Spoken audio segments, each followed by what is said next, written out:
জাতীয় বৃক্ষরোপণ অভিযান ও বৃক্ষমেলা 2026-এর শুভ উদ্বোধন অনুষ্ঠানের সম্মানিত প্রধান অতিথি, গণপ্রজাতন্ত্রী বাংলাদেশ সরকারের মাননীয় প্রধানমন্ত্রী জনাব তারেক রহমান, উপস্থিত সম্মানিত মন্ত্রিপরিষদের সদস্যবৃন্দ এবং উপদেষ্টাবৃন্দ, উপস্থিত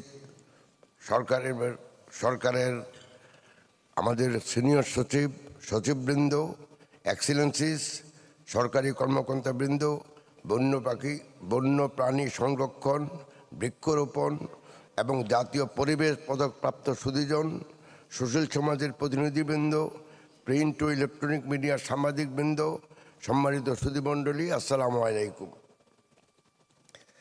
দেশব্যাপী জনগণের মধ্যে পরিবেশ সংরক্ষণের সচেতনতা বৃদ্ধি এবং উৎসাহ ও উদ্দীপনা সৃষ্টির লক্ষ্যে বিশ্বের অন্যান্য দেশের ন্যায় বাংলাদেশেও প্রতি বছর বিশ্ব পরিবেশ দিবস অত্যন্ত গুরুত্বের সাথে পালন করে আসছে। বিশ্ব পরিবেশ দিবস এবং জাতীয় বৃক্ষরোপণ অভিযান উদযাপনের মাধ্যমে প্রতি বছর বাংলাদেশে একদিকে যেমন জাতীয় ও আন্তর্জাতিক পর্যায়ে পরিবেশ সমুন্নত রাখার উদ্দেশ্যে বিশ্ব সম্প্রদায়ের সঙ্গে একযোগে কাজ করছে, অপরদিকে পরিবেশ, বন ও জলবায়ু মন্ত্রণালয়ের আওতাধীন পরিবেশ অধিদপ্তর এবং বন অধিদপ্তরের মাধ্যমে পরিবেশ সংরক্ষণ ও পরিবেশের মান উন্নয়নের এই অনুষ্ঠানের মাধ্যমে জনগণকে সচেতন করে চলেছে। আমি পরিবেশ, বন ও জলবায়ু পরিবর্তন মন্ত্রণালয়ের পক্ষ থেকে আপনাদের সানুগ্রহ উপস্থিতির জন্য আন্তরিক ধন্যবাদ জানাচ্ছি। গণপ্রজাতন্ত্রী বাংলাদেশ সরকারের মাননীয় প্রধানমন্ত্রী তারেক রহমান বিশ্ব পরিবেশ দিবস ও জাতীয় বৃক্ষরোপণ অভিযানের উদ্বোধনী অনুষ্ঠানে প্রধান অতিথি হিসাবে উপস্থিত থেকে অনুষ্ঠানটিকে মহিমান্বিত করেছেন। তার প্রজ্ঞাপন্য দিক নির্দেশনা দেশের পরিবেশ উন্নয়নের সঠিক ও কার্যকর পদক্ষেপ গ্রহণে আমাদের উদ্বুদ্ধ ও পরিচালিত করেছে। পরিবেশ, বন ও জলবায়ু মন্ত্রণালয়ের পক্ষ থেকে আমি মাননীয় প্রধানমন্ত্রীকে শুভেচ্ছা ও আন্তরিক ধন্যবাদ জানাচ্ছি। সুধীমণ্ডলী, জাতিসংঘ কর্তৃক এবারের বিশ্ব পরিবেশ দিবসে নির্ধারিত প্রতিপাদ্য হল জলবায়ু পরিবর্তন, আজকের পদক্ষেপ, আগামীর নিরাপত্তা। টেকসই উন্নয়নের পূর্বশর্ত পরিবেশ বান্ধব অর্থনীতি। টেকসই উন্নয়ন নিশ্চিত করতে হলে পরস্পর সম্পর্কযুক্ত গুরুত্বপূর্ণ যে তিনটি বিষয় জোরদার করতে হবে তা হলো পরিবেশগত সুরক্ষা, সামাজিক উন্নয়ন ও পরিবেশ বান্ধব অর্থনীতি হচ্ছে চালিকা শক্তি, যার মাধ্যমে সর্বনিম্ন কার্বন নিঃসরণ, সম্পদের সুষ্ঠু ব্যবহার ও কর্মসংস্থান নিশ্চিত করে টেকসই উন্নয়ন লক্ষ্যমাত্রা অর্জন করা সম্ভব। পরিবেশ বান্ধব অর্থনীতি নিশ্চিত করতে দূষণমুক্ত উৎপাদন ব্যবস্থা, দারিদ্র্য বিমোচন এবং সবুজ কর্মসংস্থান সৃষ্টির জন্য আমরা মাননীয় প্রধানমন্ত্রীর নেতৃত্বে দায়িত্ব পালন করে যাচ্ছি। সম্মানিত সুধীমণ্ডলী, এবছর জাতিসংঘের জলবায়ু পরিবর্তন বিষয়ক কারিগরি সংস্থা IPCC কর্তৃক প্রণীত সর্বশেষ 6th অ্যাসেসমেন্ট রিপোর্ট অনুযায়ী বৈশ্বিক জলবায়ু পরিবর্তনের প্রভাবে মানব সভ্যতার অস্তিত্ব হুমকির মুখে পড়েছে।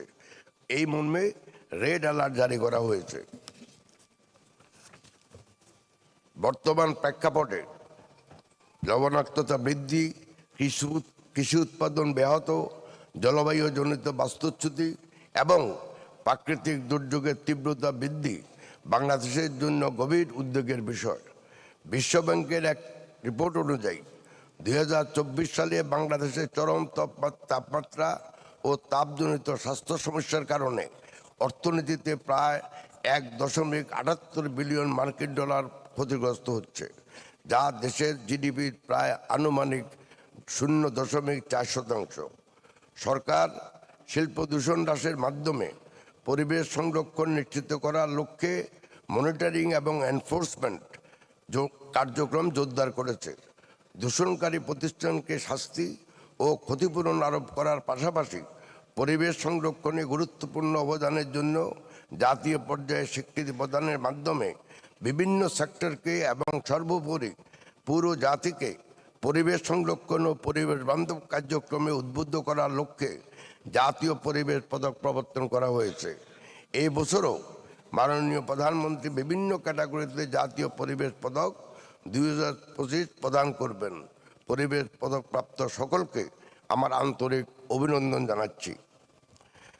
বাংলাদেশের বন ও পরিবেশ সংরক্ষণের ইতিহাস পর্যালোচনা করলে দেখা যায়, শহীদ রাষ্ট্রপতি জিয়াউর রহমান এই দেশে যে সবুজ বিপ্লবের ডাক দিয়েছিলেন তা ছিল এক যুগান্তকারী পদক্ষেপ।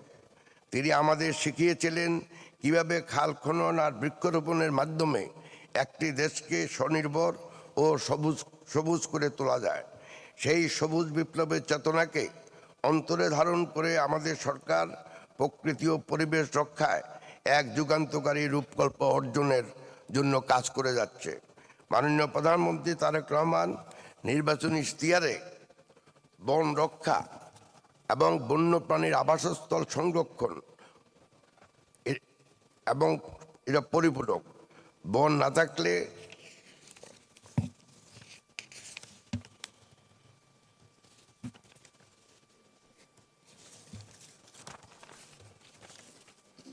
আগামী 5 বছরে সারা দেশে 25 কোটি বৃক্ষরোপণের এক যুগান্তকারী ঘোষণা দিয়েছেন। এটি কেবল একটি সংখ্যা নয়, এটি জলবায়ু পরিবর্তনের বিরুদ্ধে আমাদের টিকে থাকার হাতিয়ার। 2030 সালের দেশের বৃক্ষাচ্ছাদন 25% উন্নীত করার লক্ষ্যে আমরা নিরলসভাবে কাজ করে যাচ্ছি। সবুজায়নের ক্ষেত্রে সামাজিক বনায়ন অতুলনীয় ভূমিকা পালন করছে। সামাজিক বনায়নে শুধু বৃক্ষরোপণই করা হয় না, এটি বন সংরক্ষণ ও প্রান্তিক মানুষের ভাগ্য বদলের একটি হাতিয়ার। সামাজিক বনায়নে স্থানীয় দরিদ্র মানুষ ও নারীরা বনের অংশীদার হিসাবে কাজ করছেন।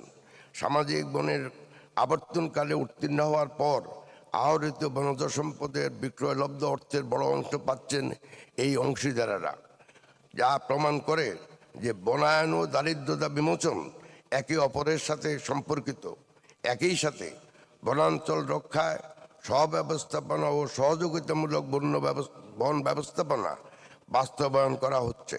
বন রক্ষায় স্থানীয় মানুষকে দায়িত্ব ও অধিকারের অংশীদার করার এই পদ্ধতি আর সারা বিশ্বে প্রশংসিত হচ্ছে।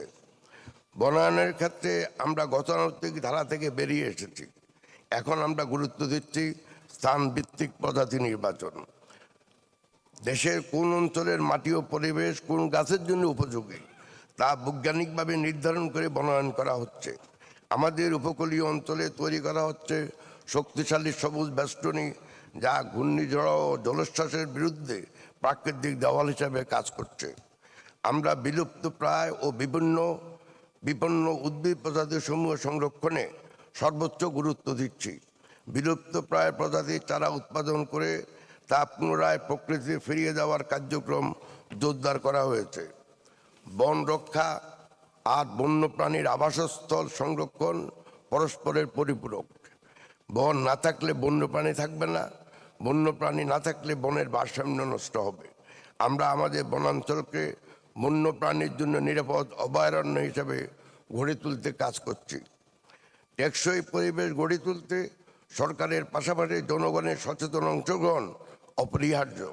প্রতিটি নাগরিক যদি নিজ নিজ অবস্থান থেকে পরিবেশ রক্ষায় অঙ্গীকারবদ্ধ হন, তবেই আমরা একটা সবুজ, নিরাপদ ও বাসযোগ্য বাংলাদেশ গড়ে তুলতে সক্ষম হব।